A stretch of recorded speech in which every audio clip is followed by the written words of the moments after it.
Beloved, for thousands of years the world has looked upon miracles as though they were exceptions to law, as though heaven breaks its own order from time to time to intervene in the affairs of a fortunate few.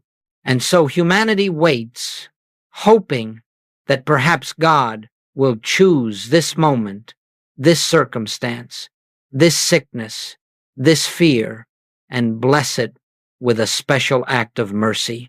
But I say to you, God has no favorites. God withholds nothing.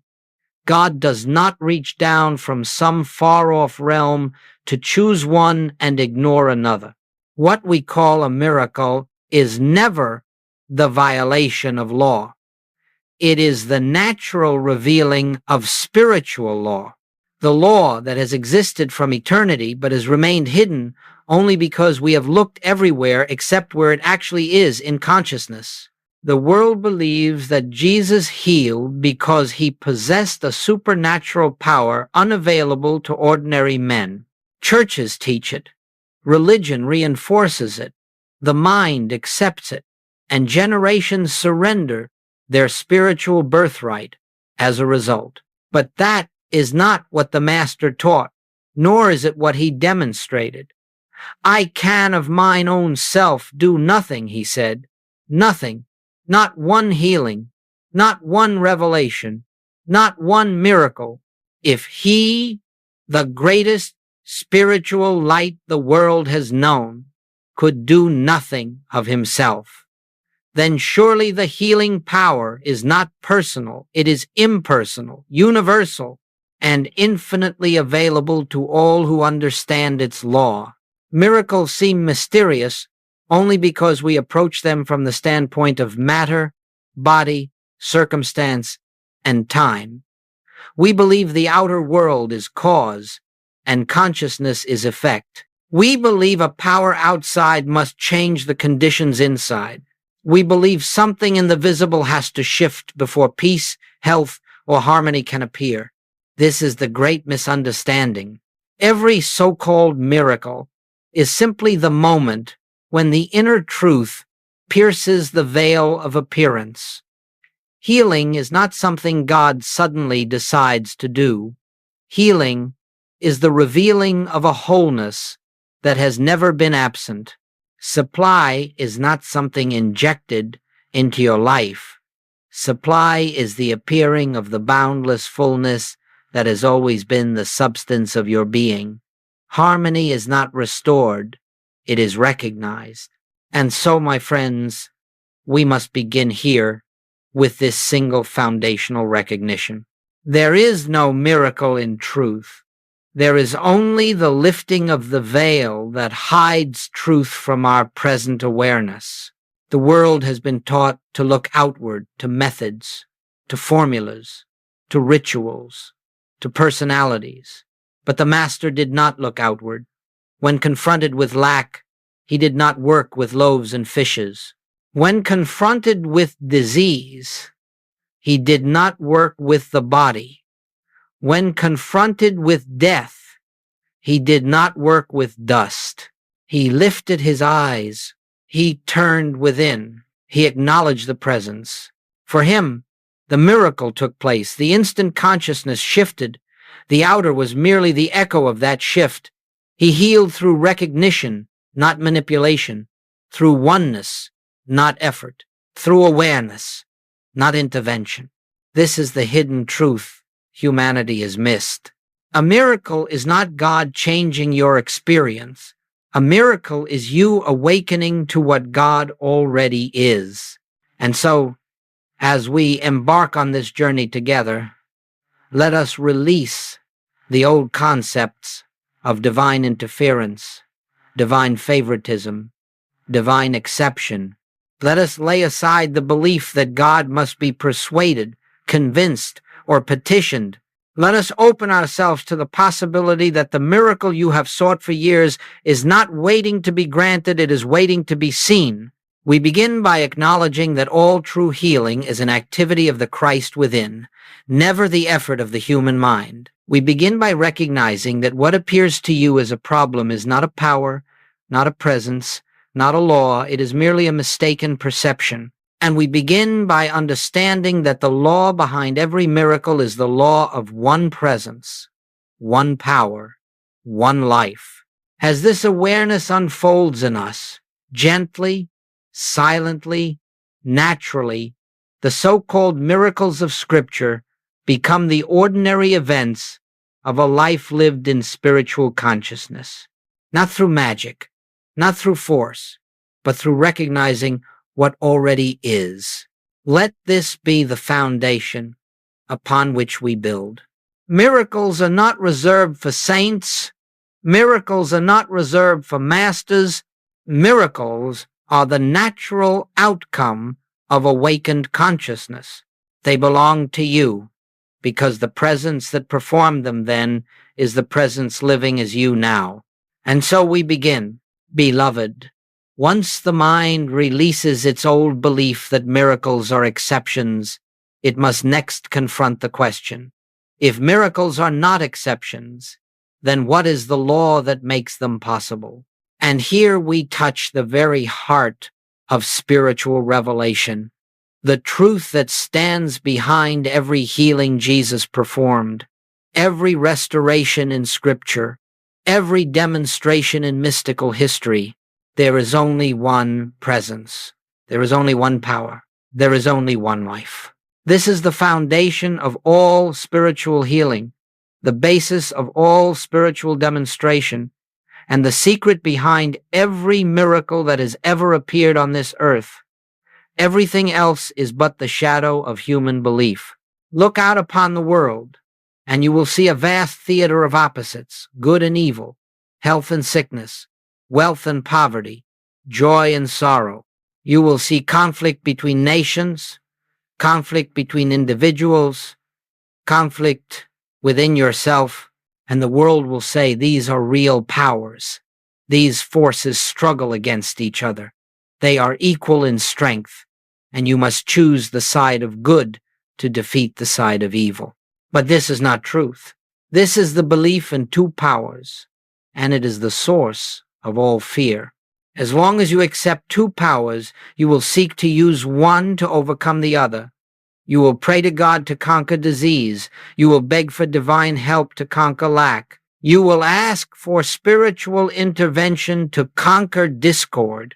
But every such request is proof that you still believe the appearance has power, that something besides God exists and must be fought. This is the hypnotism of the human mind. Jesus never fought. He never resisted. He never struggled with conditions. He never waged war against disease. He never tried to overpower darkness with light. Why? Because in his consciousness there was nothing to oppose. He saw only one present spirit, one power God, one life infinite being. He knew no opposite power existed. Therefore he could say, resist not evil, because in the presence of one power, evil has nothing to resist. This is the law. Where the world sees sickness, he saw only the life of God expressing. Where the world sees lack, he saw only infinite supply manifesting. Where the world sees sin, he saw the purity of the Father reflected in his child. And because his consciousness held no belief in a second power, the appearance of that second power dissolved. You cannot hold two powers in thought and expect harmony. You cannot believe both in God and in the power of disease. You cannot believe both in spirit and in the power of matter. You cannot believe both in divine supply and in the power of lack. If you do, you split your consciousness, and a split consciousness cannot behold the fullness of truth. The secret behind every miracle is this: in spiritual reality, there are no opposing forces. God is one, indivisible, undivided, uninterrupted. The moment consciousness realizes this oneness, even for an instant, what the world calls miracle appears. A miracle is not created, it is released, not brought into being, revealed, not constructed, uncovered. All because one power was acknowledged where two were believed. And so, My friends, healing is never a matter of conquering an illness. It is the recognition that illness has no law to support it. Supply is never a matter of acquiring more. It is the recognition that infinite abundance is the very nature of your being. Harmony is never achieved by arranging human relationships. It is realized through the acknowledgement that one mind is the life of every individual. Miracles are the natural outcome of this recognition. Goldsmith repeated it endlessly because humanity forgets it endlessly. God is the only power. There is no other. This is not a metaphor. It is not a poetic sentiment. It is not an optimistic viewpoint. It is the law that governs all existence. To know God as one power is to dissolve the belief in the second, the belief in the appearance, the belief in the problem, the belief in the threat. And the moment the belief in two powers is surrendered, your entire universe shifts. You will see that the things which once frightened you have no power at all. You will see that the conditions which once enslaved you cannot touch your being. You will see that the forces which once appeared overwhelming were only phantoms of the mind. One presence, one power, one life. This is the bedrock of spiritual realization. This is the law behind every miracle Jesus performed. This is the principle behind every healing in the infinite way. And when this truth takes root in your consciousness, even faintly, you stand at the doorway of liberation. Now, beloved, once we see that there is only one presence and one power, we must face a question the human mind struggles to accept. If God is the only power, then what is this thing we call sickness? What is lack? What is fear? What is discord? What is evil? To the human sense, these seem overwhelmingly real. They appear in the body, in the bank account, in relationships, in world affairs. They demand attention. They frighten. They insist upon their presence. And yet, even as they shout, they remain at their core nothingness. This, more than any other principle, startled Goldsmith's students. Again and again, he taught, error has no entity, no law, no substance, no power. It is not a thing. You cannot fight a thing that has no existence. You cannot overcome a shadow. You cannot heal an illusion. You can only awaken from it. Dear ones, error is not an entity. It is a belief in an entity. It is not a spiritual reality. It is only the misperception arising from material sense. The world has taught you to give weight, power, and substance to appearances. But appearances are not realities. Appearances are only pictures in mind, interpretations of the senses, projections of fear and separation. Sickness, in and of itself, is not a spiritual condition. It is the mind's interpretation of a sensory experience. Lack, in and of itself, is not a reality. It is a belief arising from the false premise that supply has its source in matter. Discord, in and of itself, is not a force. It is a temporary manifestation of the belief in separation. These conditions are not supported by God. They are not sustained by divine law. They have no cause, no substance, and no continuity except the belief we pour into them. The Master understood this perfectly. When the world cried, "She is dead," he replied, "The girl is not dead but sleeps."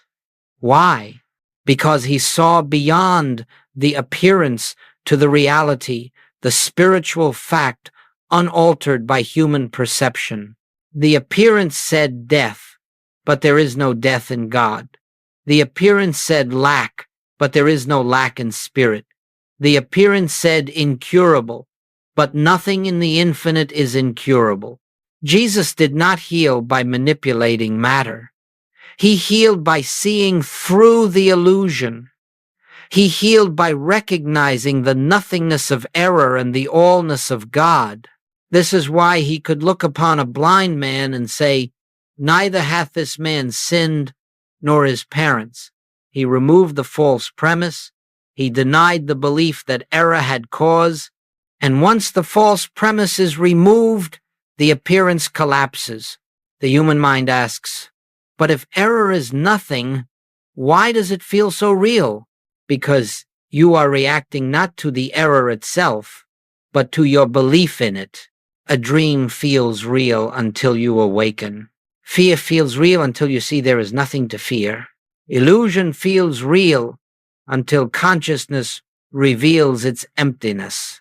Do not attempt to heal the illusion. Do not attempt to improve the mirage. Do not attempt to change the shadow. Simply recognize that a shadow has no substance and it disappears. Goldsmith would often say, "A problem is not something to be solved, but something to be dissolved." And how is it dissolved? By realizing it never had reality in God. By recognizing that whatever is not formed of God is not formed at all. By understanding that no appearance, no matter how threatening, can stand in the presence of Christ consciousness. This is why spiritual healing begins with stillness. In stillness, the mind stops projecting power into the appearance. In stillness, the hypnotic spell of fear is broken. In stillness, the truth of oneness reveals itself. And when truth is seen, error naturally dissolves because the truth has no opposite. You may look at your body and see pain. You may look at your finances and see lack. You may look at your relationships and see conflict. But what you are seeing is not spiritual reality. It is the picture the human mind has painted upon the screen of awareness. When you withdraw belief from that picture, it fades. When you no longer grant it power, it cannot act. When you see it as appearance and not reality, it loses its foundation. The nothingness of error is not a statement of denial, it is a statement of spiritual fact.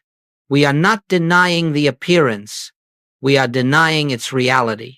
We are not ignoring the picture, we are refusing to give it divine authority.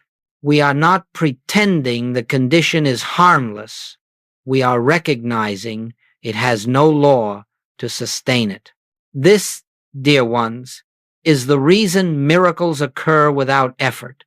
The miracle is not the overcoming of something real, it is the disappearance of something unreal. When consciousness awakens to truth, the illusion simply cannot maintain its form. The entire weight of your spiritual journey rests on this understanding. Nothing unlike God has reality, power, presence, or law.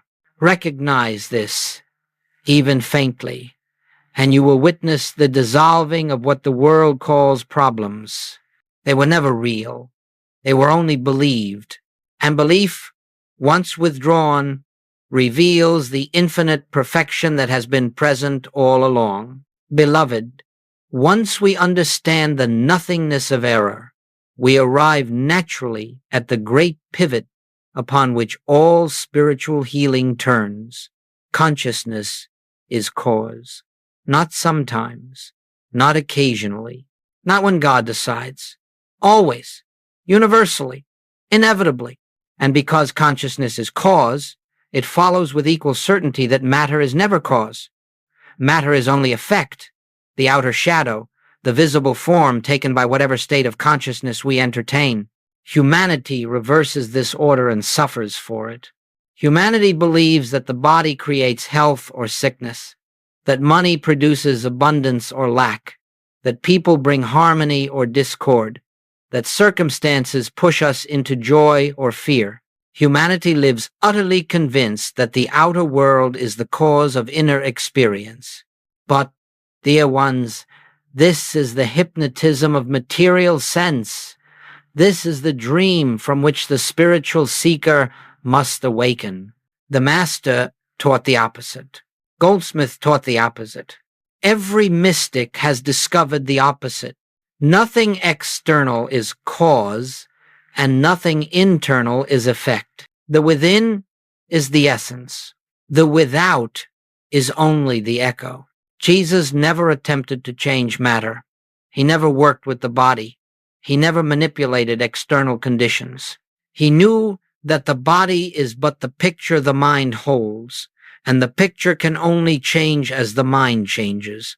He knew that conditions are but the shadow cast by consciousness, and no one in all the ages has ever changed a shadow by touching the shadow.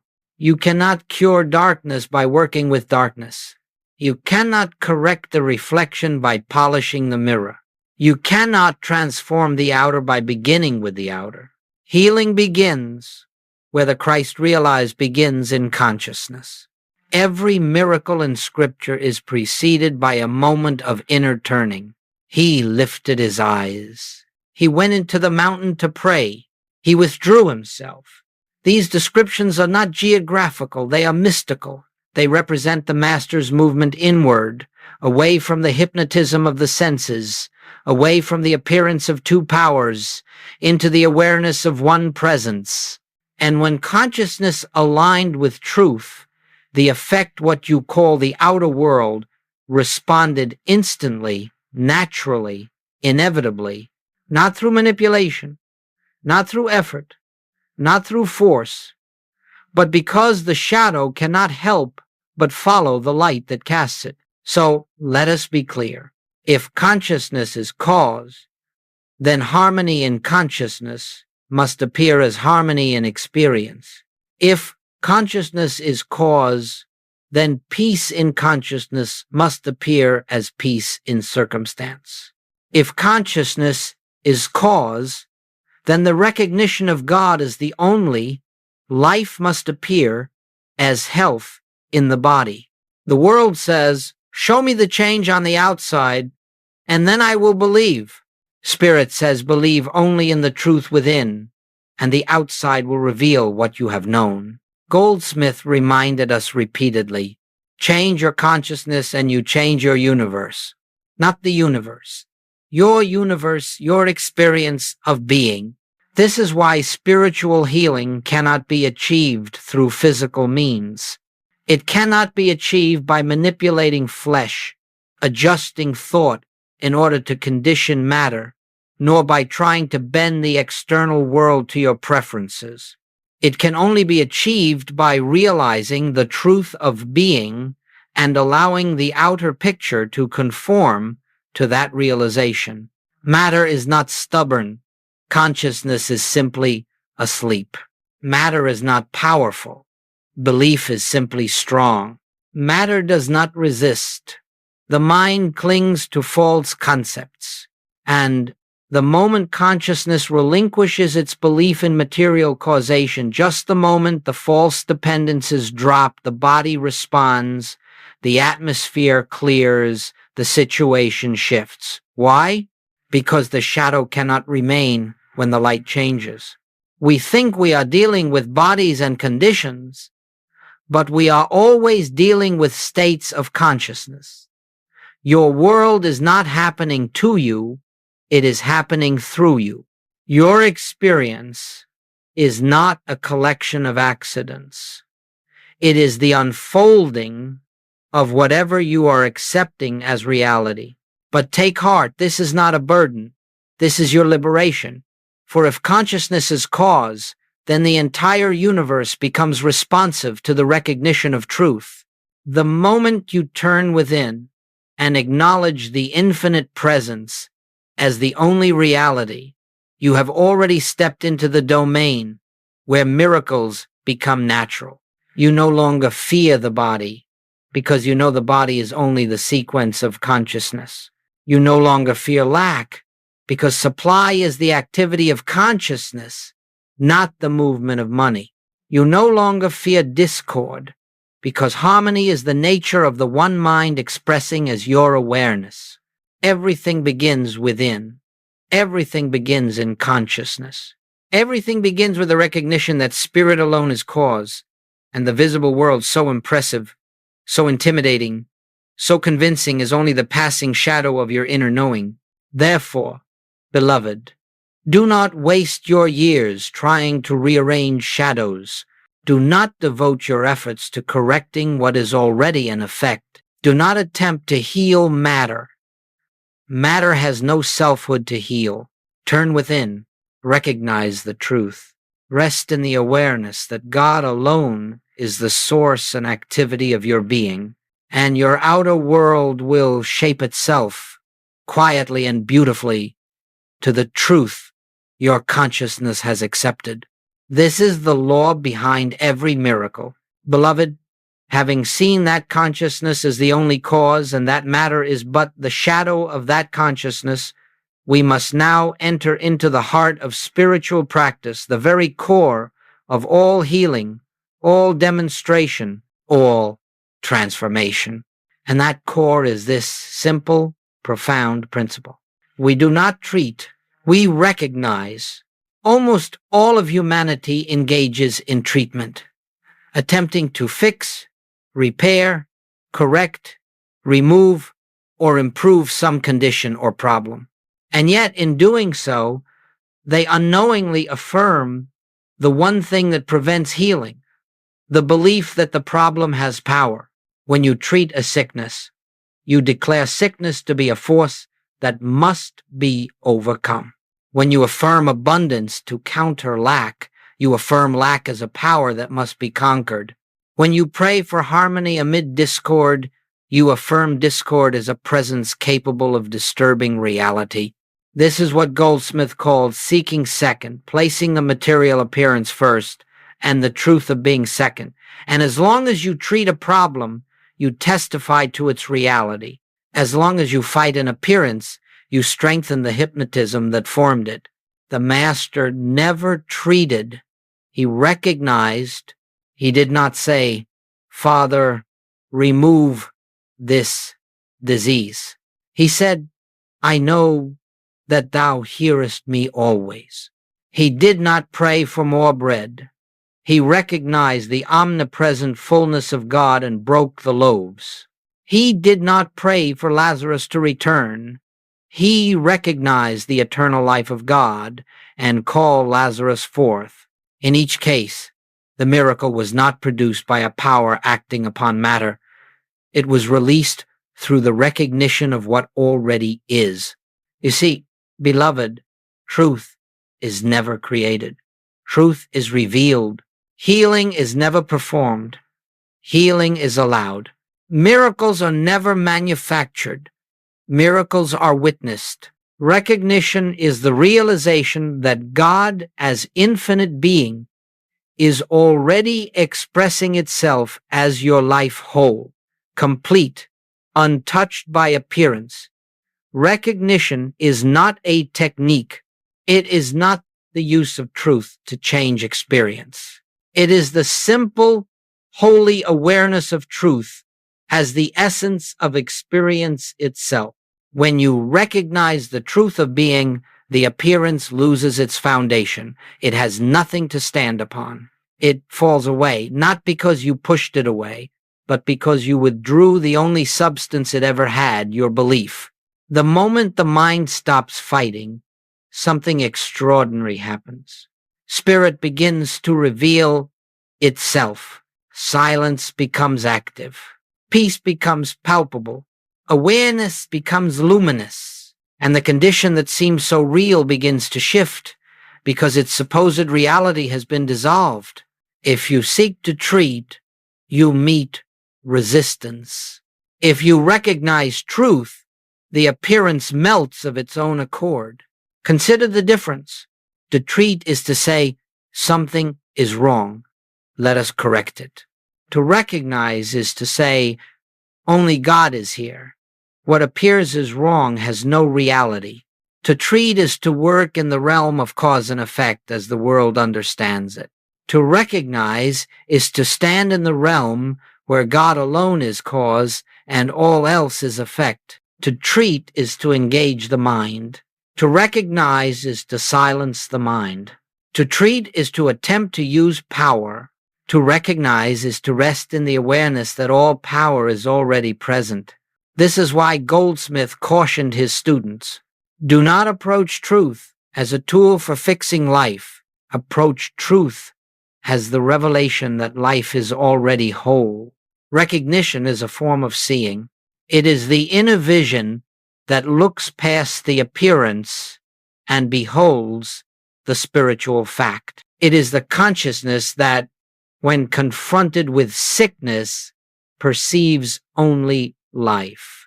When confronted with lack, perceives only infinite supply.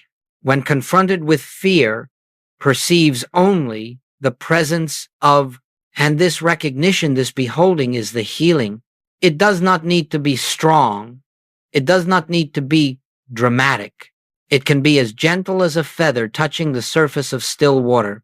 A brief moment of recognition may accomplish more than hours of treatment. One silent acknowledgement of truth may dissolve years of suffering. A single instant in which the Christ consciousness is felt, however lightly, is enough to begin the entire process of transformation. For the Christ is not a belief. The Christ is not an idea. The Christ is the living presence of God, realized in your awareness. And when the Christ within you recognizes itself, when the divine in you beholds the divine reality, it breaks the hypnotism of the human picture, the false falls away, and the true stands revealed. This is the essence of spiritual healing, not effort, but awareness. Not struggle, but surrender. Not treatment, but recognition. Let the world treat its problems. Let the world fight its shadows. You are called to a higher way, to the way of the Christ, the way of the infinite, the way of recognition. For in recognition, you return to the truth. Nothing needs to be added. Nothing needs to be changed. Nothing needs to be fixed. Only reality needs to be seen. And when it is seen, the miracle is already complete. Beloved, having come this far, having seen the nature of divine law, the nothingness of error, the supremacy of consciousness, and the power of recognition, we now arrive at the sacred heart of the infinite way. The practice of silent realization. All healing flows out of this silence. All miracles unfold out of this presence. All transformation is born in this stillness. Without silence, recognition is incomplete. Without turning inward, truth remains theoretical. Without inner listening, the mind continues to project its illusions upon the screen of experience. For this reason, every great miracle in Scripture begins not with action, not with words, not with effort, but with a pause, a holy pause that opens the soul to the activity of the Spirit. He lifted his eyes. He went apart to pray. He withdrew himself. These phrases do not describe physical movement. They describe a shift in consciousness. The Master turned away from the evidence of the senses, away from the claims of the world, away from the hypnotism of the appearance, and he entered the realm where God alone is. This is where miracles are born. The silent realization is not the attempt to think truth. It is not the repetition of statements. It is not the use of thoughts to silence other thoughts. It is not visualization, affirmation, or mental effort. Silent realization is the resting of consciousness in the awareness of God's presence. This resting is not passive. It is alive with spiritual activity. It is not emptiness. It is fullness. It is not quietude in the human sense. It is the stillness in which the infinite speaks without words. When you enter this silence, you are not trying to change the world. You are not trying to change the body. You are not trying to change conditions. You are allowing the truth to reveal itself. And the truth revealed is always this: I and the Father are one. Where I am, God is. All that the Father is, I am. All that God has is already expressing itself as my life. To sit in this awareness for even a moment is to stand at the doorway of spiritual demonstration. Goldsmith taught that no matter what condition confronts you, physical, financial, emotional, relational, you must first be still and know. And in that stillness, do not seek to alter the appearance. Do not seek to improve the condition. Instead, recognize the presence. Sit quietly, close your eyes if you wish, and acknowledge there is only one life here. There is only one presence here. There is only one power here. This appearance has no law, no cause, no substance. And then be silent. Let the truth dissolve the belief without your assistance. Let the Christ consciousness announce itself. Let the presence reveal what your senses have concealed. In that moment of stillness, the mind relaxes, fear loosens its grip, and the spiritual atmosphere is cleared. The illusion begins to dissolve, not because you have fought it, but because you have stopped sustaining it. Do not be concerned if your mind is noisy at first. Do not be troubled if the appearance seems unchanged. Do not judge the depth of your silence or the quality of your meditation. The human mind knows nothing of spiritual things. Its judgments are worthless. Its expectations are illusions. Its anxieties are shadows. Your task is not to perfect the silence. Your task is simply to enter it.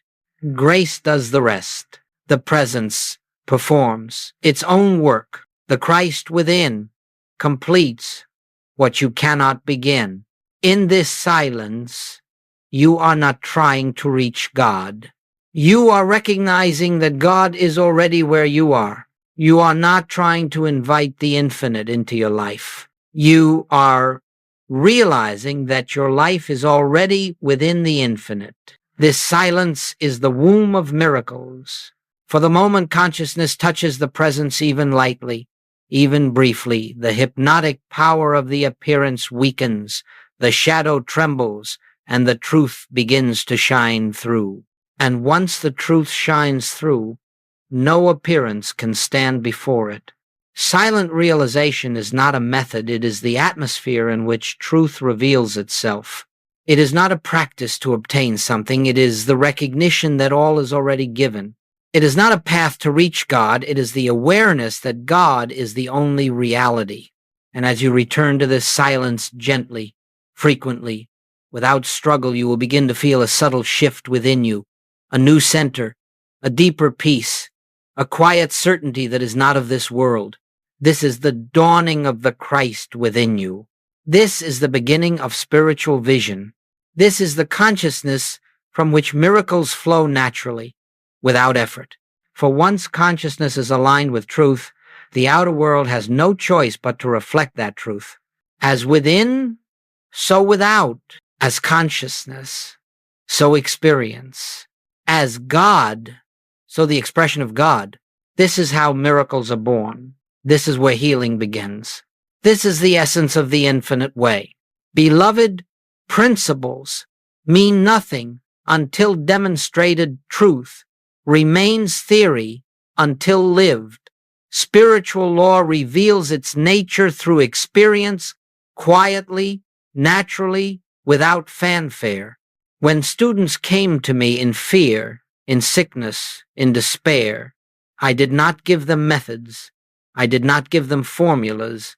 I did not tell them to change their thoughts or to fight their conditions.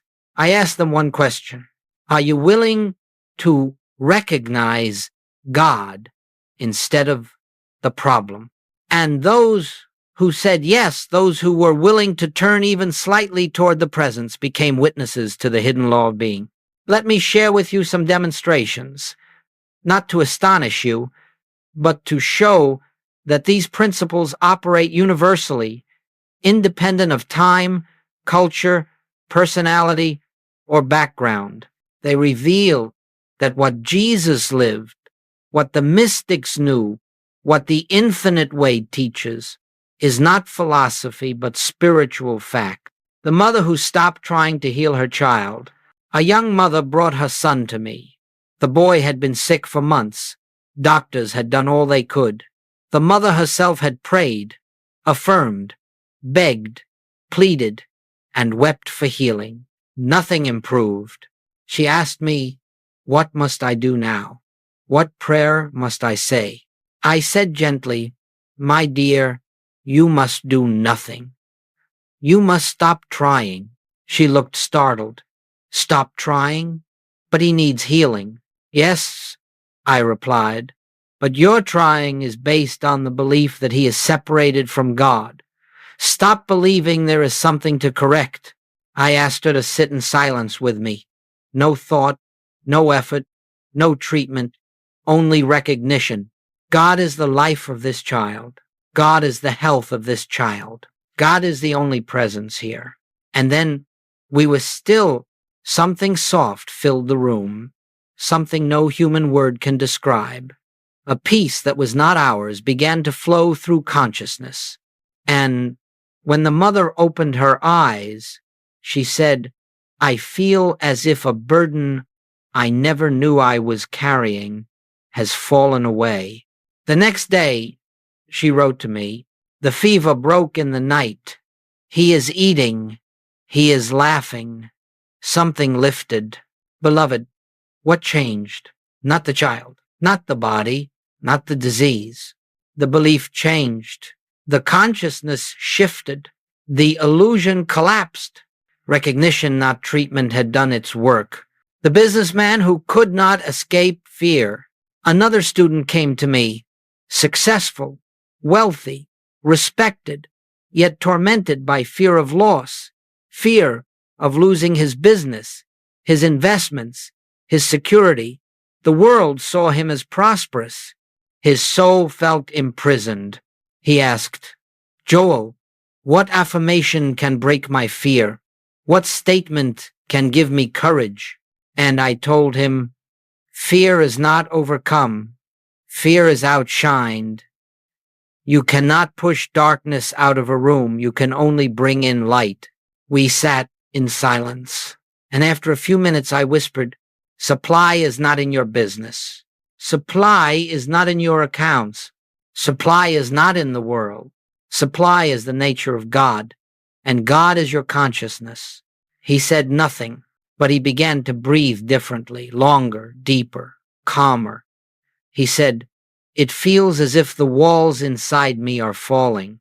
Weeks later he returned. The strangest thing happened. My decisions became clearer. My anxiety dissolved. Problems that terrified me resolved themselves. I didn't change strategies. I changed my center. Nothing external had shifted, yet everything external had shifted. How? Because consciousness is cause, and experience follows it like a shadow. The woman who thought her mind was too busy. One student came in tears. "Joel, I cannot meditate. I cannot quiet my mind. I cannot feel this presence you speak of." And I said, "My dear, you do not need a quiet mind. You need a willing heart." I asked her only to sit with me in silence. Her mind raced. Thoughts flew everywhere. She felt nothing. But after a few minutes, she let out a long sigh. She said, "There is something here, something I did not bring." I smiled. That is the presence. It does not require your mind to be quiet, only your surrender. Days later, she said, "My entire home feels different. My relationships softened. My anxiety eased. I feel carried." She had not mastered meditation. She had not conquered the mind. She had not perfected practice. But she had touched even faintly the Christ within. And that is all it takes for the spiritual law to begin its quiet work. The man facing loss who turned within in the darkest hour. Finally, there was a man whose entire world crumbled in a single year. Health issues, financial collapse, a marriage ending. He said to me, "I have nothing left. What can God do now? And I told him, this is the moment when everything external collapses. The only thing remaining is the truth. He did not believe me, but he was willing to sit in silence, day after day, sometimes in tears, sometimes numb. He entered the stillness, not to fix his life, not to rebuild what was lost, simply to be present with God. One night, he felt a profound shift, not external, but internal, a peace he could not explain, a sense that something greater than my circumstances is alive within me. Months passed, and without striving, his life reorganized, new work, restored health, new relationships, and above all, a depth of peace he had never known before the crisis. He said, losing everything showed me the only thing that cannot be lost. Beloved, this is the miracle, not the restored finances, not the healed body, not the renewed path. The miracle is the consciousness revealed. These stories are not extraordinary. They are natural to spiritual law. They do not glorify me. They reveal the nature of God. They do not demonstrate a special gift. They demonstrate a universal principle. Wherever recognition occurs, healing occurs. Wherever the presence is realized, the illusion dissolves. Wherever God is acknowledged, the appearance of not God vanishes. These stories exist to show you what happened for them can happen for you. What happened through them can happen through you. What happened in their consciousness can unfold in yours. For the law is the same, the presence is the same, and the Christ within you is the same. Beloved, we have journeyed through principles, practice, and demonstration, and now you may ask the question every sincere seeker eventually asks, if these miracles happen in biblical times, if they happen for the mystics, if they happen for Goldsmith students, why do they still happen now? Why do they work in our modern world with all its noise, complexity, and confusion? The answer is simple. The answer is profound. The answer is eternal, because God has not changed, because consciousness has not changed, because the law of being has not changed. Time does not alter truth. Civilization does not improve or weaken God. Technology does not update the infinite. The principles that operated through Christ Jesus are the same principles that operated through Elijah, through Isaiah, through John, through every mystic, and through every earnest student today.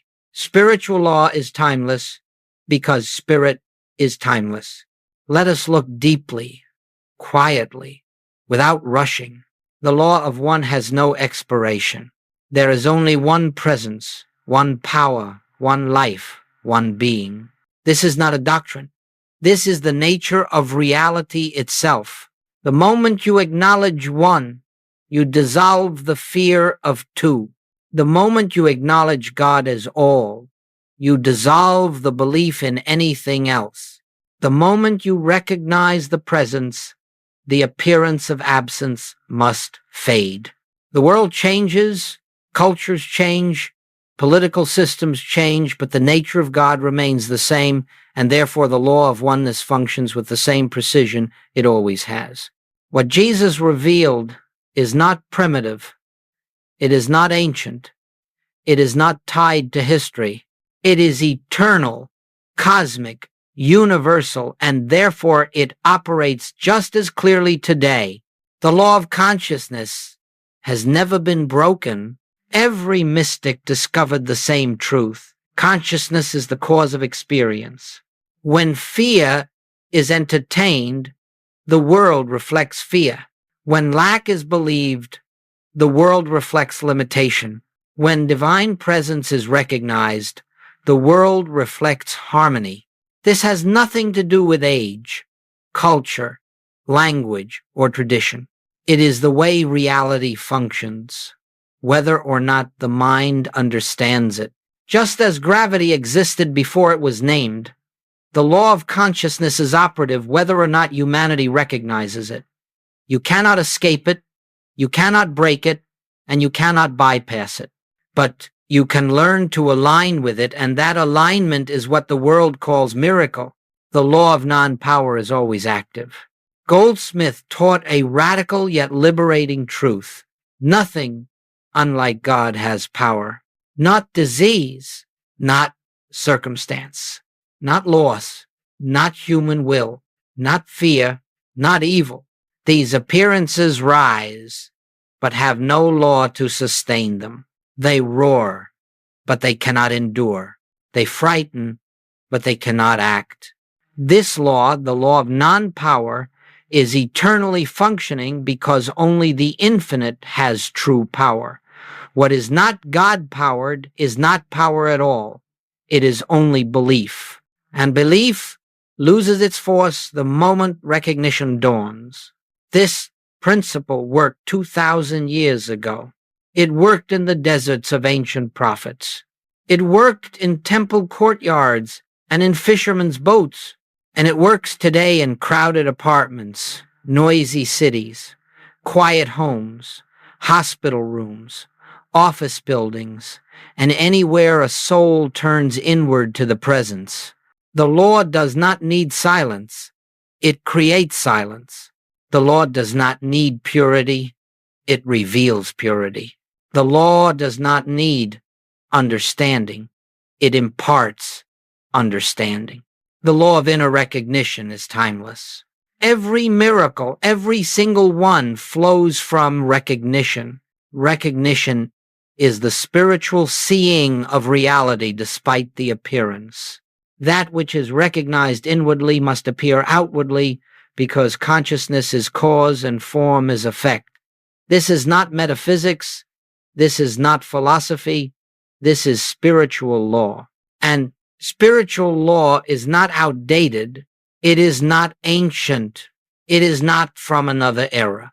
When a student today realizes even briefly, God is the only life here. God is the only substance here. God is the only presence here. The atmosphere shifts. The illusion weakens. The truth reveals itself. Not because the person has spiritual skill, not because they have mastered technique, but because truth responds to recognition. Always, now as ever, the law of grace is perpetually unfolding. And perhaps the most beautiful truth is this: grace is the natural activity of God revealing itself. Grace operated through Jesus. Grace flowed through the disciples. Grace filled the early mystics, the medieval saints, the Eastern sages, and every sincere seeker in every age. Grace is not a privilege bestowed on a few. Grace is the effortless operation of God, ever present, ever unfolding, ever available wherever recognition is found. Grace does not weaken with modernity. Grace does not fade in a noisy world. Grace does not diminish as humanity becomes busy, distracted, or confused. Grace is not dependent upon the world. Grace is dependent upon God, and therefore grace is eternal, unchanging, unfailing. Why these principles work today? They work because spiritual law is not affected by time. They work because consciousness is not limited by culture. They work because reality does not evolve, it simply is. And so, beloved, understand this clearly. The miracles of the past were not the result of Jesus' extraordinary ability. They were the natural result of his extraordinary recognition, and that recognition is available to you right now, in this moment, in this breath. The presence that healed the sick, raised the dead, multiplied the loaves, opened the eyes of the blind, and stilled the storm is the same presence you carry within you now. The law that operated then is operating now. The consciousness that produced miracles then can produce miracles now. The Christ that walked the earth then is the Christ consciousness unfolding in your awareness now. These principles work because God works, because because God has never ceased to be the only reality. Miracles continue not because we pursue them, but because we recognize the source from which they flow.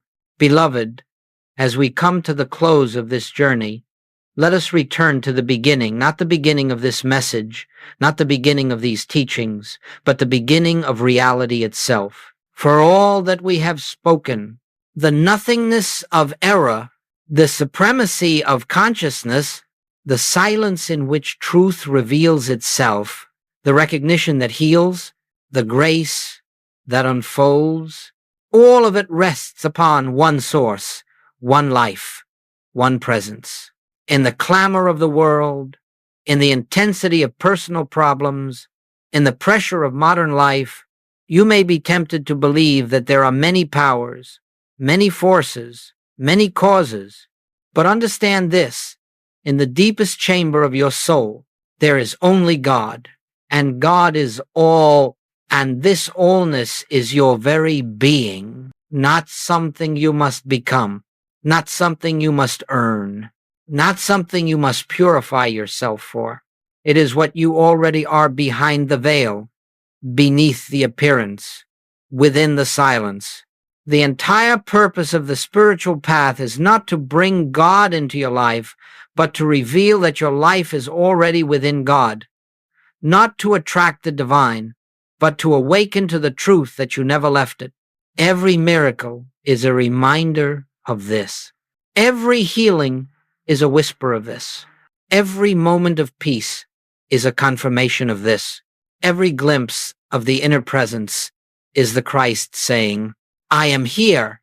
I have always been here.